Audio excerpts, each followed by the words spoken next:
Hello, everyone. A big, energetic welcome back to Learn English with Podcast. I am so excited to be here with you today for another deep dive.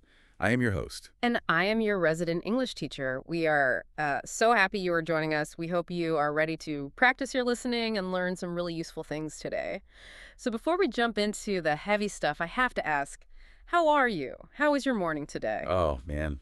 Honestly, it was a bit of a disaster. Oh, no. Yeah. Why? What happened? Well, to start, I completely forgot to set my alarm last night, so naturally I woke up really late. Oh, that is the world feeling. It really is. I looked at the clock, saw the time, and I just panicked. I had to run to the kitchen to get my coffee. I was rushing around like a crazy person, and this is the embarrassing part. What is the embarrassing part? You can tell me. I realized halfway through the morning that I accidentally put on two completely different socks. No way. Yes, one is a black ankle sock, and the other one is a long blue dress sock. Oh my goodness, that sounds so stressful. Two different socks. Yeah, That is a classic sign of a chaotic morning. it really is. I feel like I'm still catching up. Yeah. I just feel off balance. But what about you? Please tell me your morning was better than mine.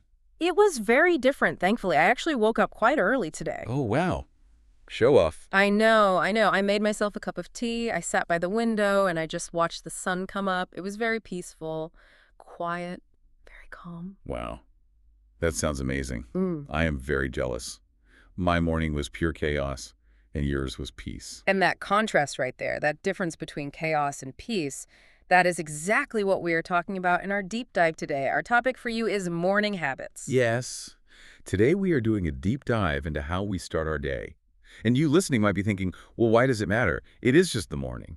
But you have a really great way of explaining this. I do. I like to think of the morning as the foundation of a house. Okay, let's unpack this metaphor for everyone. The foundation. Right. So think about building a house. The foundation is the bottom part. It is the base, usually made of concrete or stone. Right, the very bottom. Exactly. If the foundation is strong, solid, and steady, the whole house is safe, the walls stay up, the roof is secure, you do not worry about the wind. But if the foundation is messy or weak, or maybe made of sand, Then the house feels shaky. It is not stable. Even if the rest of the house is beautiful, if that bottom part is weak, the house will crack. exactly. And your morning is the foundation of your day.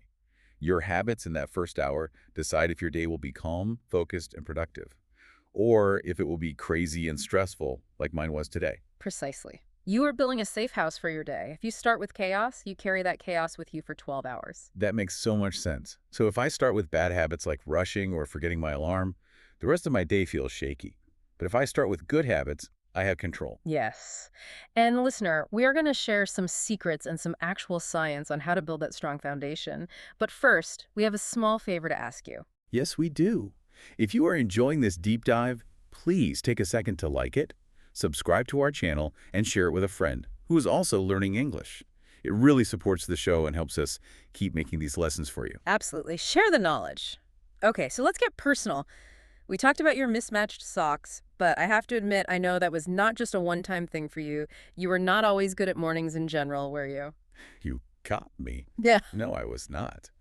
A few years ago, I had a terrible habit.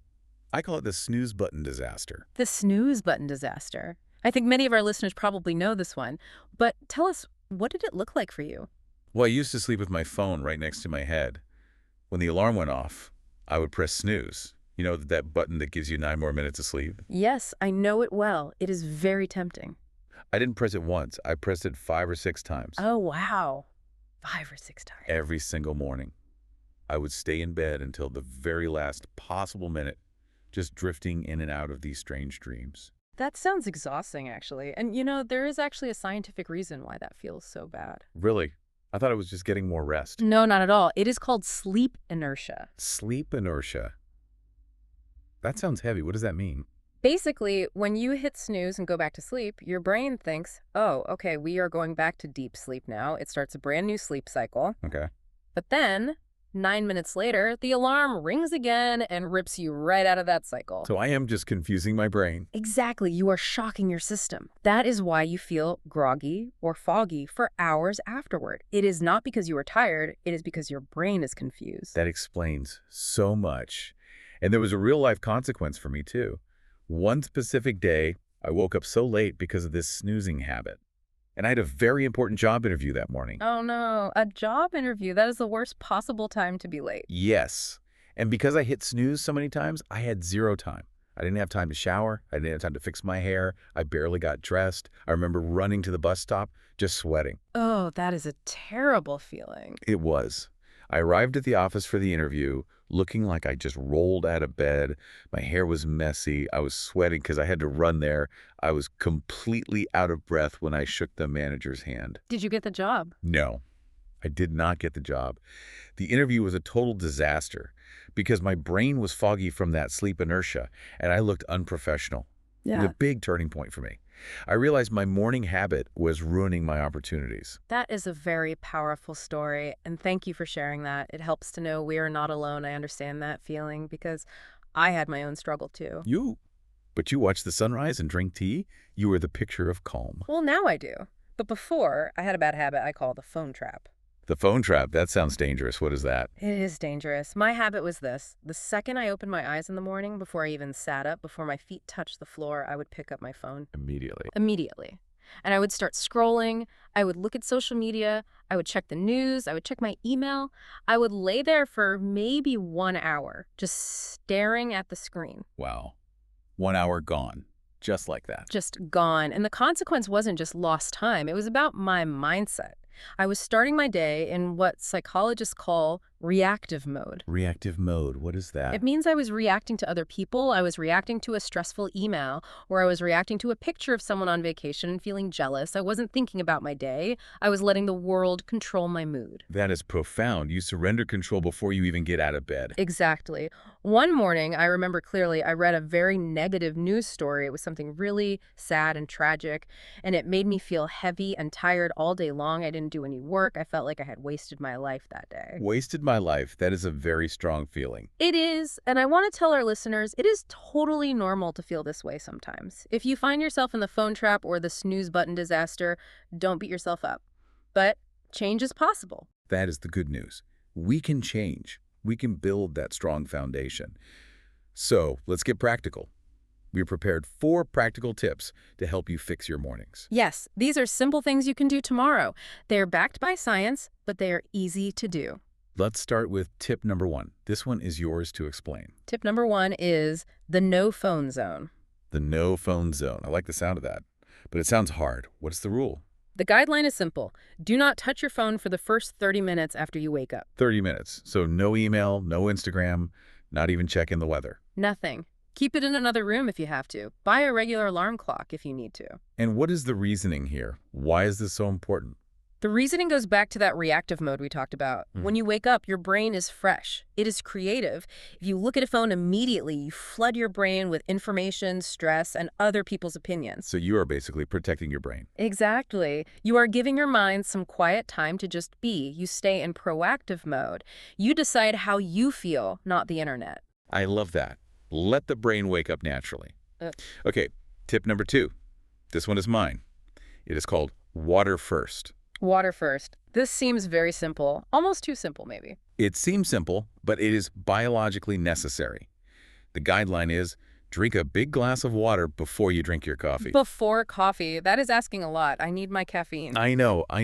But hear me out. The reasoning is biology. Think about it. You have been sleeping for 8 hours. You haven't engaged in drinking anything. True. So you are dehydrated. And when you're dehydrated, your brain tissue actually shrinks a little bit. Wait, my brain shrinks. Yes. It needs fluid to work properly. If you're dehydrated, you feel tired and have a headache. That makes sense. Exactly. I like to use an analogy here. Imagine your body is a car engine. After sitting all night, it is dry. Drinking water is like giving your engine some oil. It gets everything moving smoothly. If you pour coffee, which is acidic and dehydrates you more, into a dry engine, it is not great. That is a great image. Giving your engine some oil. So water first to rehydrate the brain, then coffee for the energy. Exactly. It wakes up your body. Okay. Okay, moving on to tip number 3. This is called the tiny win. The tiny win. This is one of my absolute favorites. What is the action here? The guideline is make your bed. Make your bed. Like fold the sheets and arrange the pillows. Yes. Immediately after you stand up. But be honest with me here. I am just going to sleep in it again at night. Why make it? It seems like a waste of time. That is what everyone says. But the reasoning is psychological. It isn't about the sheets. It is about momentum. Momentum. Yes. There is a famous speech by a U.S. Navy admiral named William McRaven. He says that if you make your bed, you have accomplished the first task of the day. Ah, I see. You start the day with a success. Exactly. It takes 2 minutes. But it gives you a small hit of dopamine, that chemical in your brain that makes you feel good. You achieved something before you even left the bedroom. It is a tiny win that makes the next task easier. That is really interesting. So if I can't do the little things right, like making my bed, I can't do the big things right. Exactly. And plus, honestly, it is just nice to come home to a clean room after a long day. It makes you feel calm at night. That is true. A messy bed makes the room look chaotic. Mm. Okay, so we have no phone, water first, and make your bed. Here is tip number 4, the top 3. The top 3. Is this about a to-do list? Yes. The guideline is identify only 3 important things you want to do that day. Only 3. My to-do list usually has 20 things on it. I have to buy groceries, email my boss, walk the dog. And that is exactly the problem. If you have 20 things, you suffer from what we call decision fatigue. Decision fatigue? That sounds like being tired of choosing. It is. When the list is too long, your brain gets overwhelmed. You don't know where to start, so you procrastinate. You just do nothing. I definitely do that. I look at the long list and I just want to watch TV instead. Exactly. The reasoning here is to keep it simple. Avoid long lists. If you pick just 3 big things, your top 3, and you finish them, you had a great day. Everything else is just a bonus. I like that. It helps you focus. You aren't distracted by tiny, unimportant tasks. You focus on the foundation. Exactly. Simple is better. So, we have our tips, but we use some specific vocabulary words today that might be new for our listeners. I think it is time for the word tour. Let's do it. The word tour. This is where we review the key vocabulary from our deep dive. You are the teacher. Lead the way. Okay, let's look at the first word. Habit. H-A-B-I-T. Habit.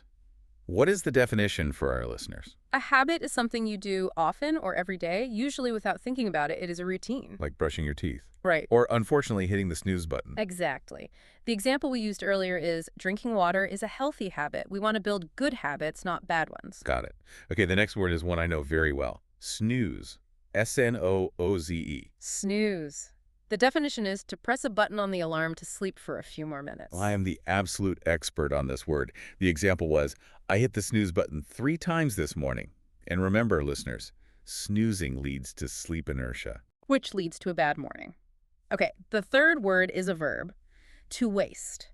W-A-S-T-E.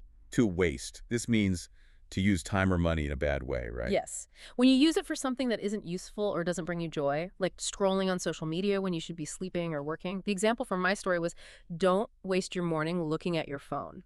Very good advice. Next word. Foundation. F-O-U-N-D-A-T-I-O-N. This is our big metaphor for today. Huh. The definition is the base of a building, or, in our context, the start of the day. The solid bottom part. If it cracks, the house falls. And the example sentence. A good breakfast is the foundation of a productive day. I'm getting hungry now. Okay, one last phrase. To set an alarm. To set an alarm, this means to prepare the clock to wake you up. Which I forgot to do. Ideally, the example is I need to set my alarm for 7 a.m. Precisely. Make sure you check AM and not PM. Yes, that is a very common mistake. Yeah. Okay, those are our words. Habit, snooze, to waste, foundation, and to set an alarm. Now that we have the vocabulary and the tips, let's bring it all together. Yes. Let's recap. What is the main message today? The main message is that mornings are the foundation. If you control your morning, you control your day. Right. And we want to avoid the bad habits. Avoid the phone trap. Don't scroll for an hour and enter a reactive mode. And avoid the snooze button disaster. Don't confuse your brain with sleep inertia. Instead, replace them with good habits. Drink a big glass of water to oil the engine. And make your bed for that tiny win, that dopamine hit. Simple steps. But we always like to leave our listeners with a challenge, a specific task to try on your own. Yes. We call this the tiny goal. Here is your challenge for tomorrow morning, listeners. Are you ready? Let's hear it. Tomorrow, when you wake up, do not look at your phone. That is the first part. The second part, drink 1 glass of water. That is it. That is it. Only 1 glass of water and no phone. Just try it for 1 day. See how you feel. See if your brain feels clearer. I think everyone can do that. Even I can do that. And I can't even match my socks. You absolutely can do it. And to our listeners, you can do it too. We believe in you. Remember, Learning English and building new habits takes time. It is a journey. It really is. Be patient with yourself. Before we go, we want to hear from you. Yes. Please leave a comment answering this question. What is the first thing you do when you wake up? Is it coffee? Is it yoga? Is it looking at your phone?